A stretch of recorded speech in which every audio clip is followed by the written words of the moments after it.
Assalamualaikum warahmatullahi wabarakatuh. Hai anak-anak kelas 5, bertemu lagi dengan Bu Ina di pembelajaran kelas 5 semester 1 tema 1.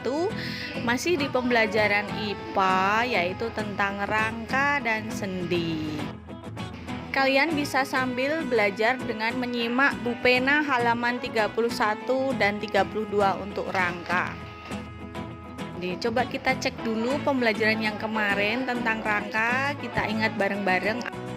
Rangka itu fungsinya dulu ya, melekatkan otot, yang kita sebut daging itu melekat pada tulang ya, memberi bentuk pada tubuh. Bayangkan kalau bentuk tubuh kita itu tidak ada tulangnya, maka kita akan bentuknya mungkin seperti slime aja ya. Menegakkan bentuk tubuh. Nah, kita bisa berdiri tegak itu juga karena ada fungsi rangkanya. Kalau nggak ada rangkanya, kita akan seperti ya slime tadi, berjalan kayak ubur-ubur kak apalah gitu ya. Melindungi organ tubuh yang lunak dan penting. Nah, kamu tentunya paling gampang yaitu di dalam rongga dada. Tulang rusuknya itu kan berbentuk rongga. Di tengahnya ada paru-paru, jantung dan lain-lain, sehingga ketika ada hantaman maka akan rongga itu melindungi dari organ yang lunak di dalamnya. Kita cek dari macam-macam pembentuk zatnya. Tulang dibagi menjadi dua, tulang rawan dan tulang keras. Tulang rawan itu zat perekatnya lebih banyak dan sedikit zat kapur, sehingga berbentuk lentur dan liat. Dia tidak punya saluran yang seperti pipa ya. Nah, kebalikannya, kalau tulang keras itu justru yang banyak zat kapurnya dan sedikit zat perekat. Jadi kebalikan sama tulang rawan. Kalau tulang rawan itu zat kapurnya yang sedikit, zat perekatnya yang banyak. Kalau tulang kerasnya zat kapurnya yang banyak, zat perekatnya sedikit ya. Dan ada salurannya sehingga darah bisa lewat di situ, bisa memberi makan dan memelihara sel-sel tulang, sehingga yang ada salurannya ini hampir ada di seluruh tulang pada orang dewasa. Oke, lanjut. Kalau dari bentuknya itu ada tulang pipa, tulang pipih, dan tulang pendek. Kalian bisa baca sendiri contoh-contohnya. Kalau yang namanya tulang pipa ya tentunya di dalamnya ada bentuk pipa. Seperti tulang lengan atas, tulang yang berbentuknya yang berlubang, berarti itu tulang pipa ya. Tulang pipih nggak ada lubangnya. Contohnya di dada, tulang rusuk, dan lain-lain. Tulang pendek ya cuma pendek aja sedikit gitu, langsung bertemu dengan tulang lain itu. Seperti inilah bentuk tulang pipih, tulang pendek, dan tulang pipa. Oke, lanjut.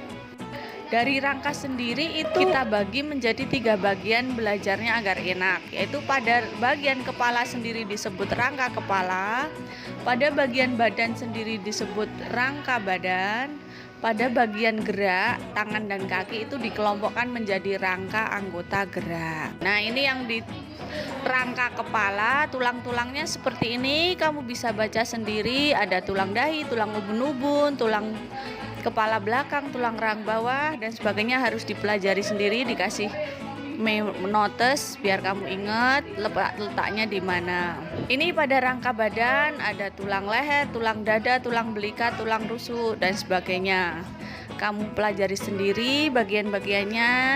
Kamu ingat paling tidak 3 tulang yang menonjol, sehingga kamu ketika ada persoalan soal dari bapak ibu gurumu, kamu bisa menjawab, kamu bisa menyebutkannya. Paling tidak hafalkan 3 atau 5 ya.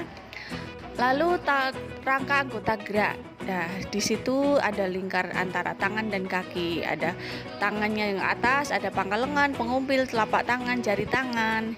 Yang bawah ada tulang paha, tulang kering, tulang betis, tulang telapak kaki, dan lain-lain. Nah, sekarang kita masuk ke bagian sendi ya. Untuk sendi sendiri pengertiannya adalah sendi adalah bagian yang menghubungkan tulang dan tulang ya. Jadi seandainya ada tulang nomor 1, lalu sebelahnya ada tulang nomor 2, maka tengah-tengahnya inilah yang disebut sendi, tempat bertemunya tulang dan tulang. Sendi itu berdasarkan geraknya, ada yang tidak bergerak dan ada yang bergerak. Kalau yang tidak bergerak itu ada dua macam, sendi mati dan sendi kaku ya. Kenapa sendi kaku masuk yang tidak bergerak? Ya walaupun dia hanya bergerak sedikit sekali, tapi sangat sedikit sekali, maka biar enak kita kumpulkan menjadi yang tidak bergerak.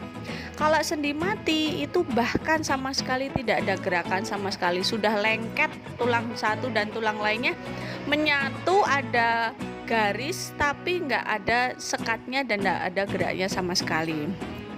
Sedangkan sendi yang bisa bergerak itu dibagi menjadi 5 macam, yaitu sendi engsel satu arah, sendi pelana dua arah, sendi peluru semua arah, sendi putar tempat berputarnya tulang lain, sendi geser bergerak sedikit.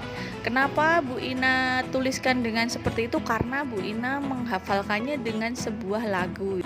Old MacDonald have the farm, iya iya oh. Lah seperti itu nadanya, maka Bu Ina bantu untuk menghafalkan sendi ini dengan lagu itu. Contohnya seperti ini anak-anak.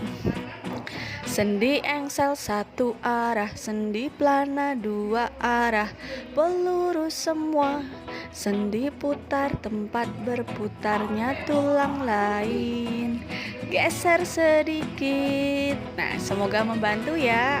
Nah, gambaran untuk gambarnya sendiri seperti ini anak-anak, seperti yang di lagu tadi, sendinya putar itu, peluru itu. Mungkin kan kalian baca sendiri, ya ada bacaan-bacaannya. Contoh tempatnya di sini, tulang lengan atas, sendi putar di lengan atas, sendi peluru di pangkal bahu dan gelang bahu dan sebagainya.